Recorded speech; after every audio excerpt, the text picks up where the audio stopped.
अस्सलाम वालेकुम फ्रेंड्स, उम्मीद है कि आप सब खैरियत से होंगे। तो आज आप लोगों को गर्मी के लिए डॉक्टर बल्किस का बताया हुआ लोशन बनाना बता रहे हैं, जिससे आप लोगों की जिल्द भी साफ़ हो जाएगी और आप लोगों की जिल्द महफूज भी रहेगी।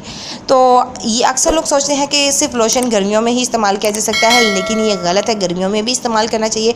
अक्सर दफ़ा हमारी जिल्द को मॉइस्चराइज़र की ज़रूरत होती है, जो कि ये बहुत ही आसान सी टिप्स है जिसके ज़रिए आप अपनी जिल्द को मॉइस्चराइज़ कर सकते हैं। आप लोगों ने जो बर्फ़ की टुकड़ियाँ जिसमें जमाते हैं वो वाली बर्नी ले लेनी है। उसमें आप लोगों ने एलोवेरा जेल डाल देना है और एलोवेरा जेल डालने के बाद या तो आप लोग उसमें लेमन डाल सकते हैं, एक लेमन सारे में डाल सकते हैं, या फिर आप लोग उसके अंदर सिरका भी डाल सकते हैं। तो सिरका आप लोगों ने 1/4 चाय का चम्मच डालना है। तो ये अच्छे तरीके से पहले प्याले में आप लोगों ने मिक्सचर को मिक्स कर लेना है। उसके बाद आप लोगों ने बर्फ़ की जो टुकड़ियां हैं उसके अंदर भर देना है उस बर्नी में, और उसको फ्रीज़र में रख देना है।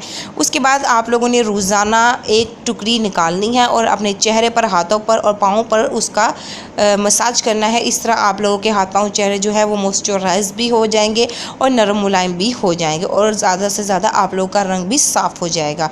आसान सी टिप्स है, लाजमी ट्राई कीजिएगा, दूसरों तक लाजमी शेयर कीजिएगा। Thank you for watching my video.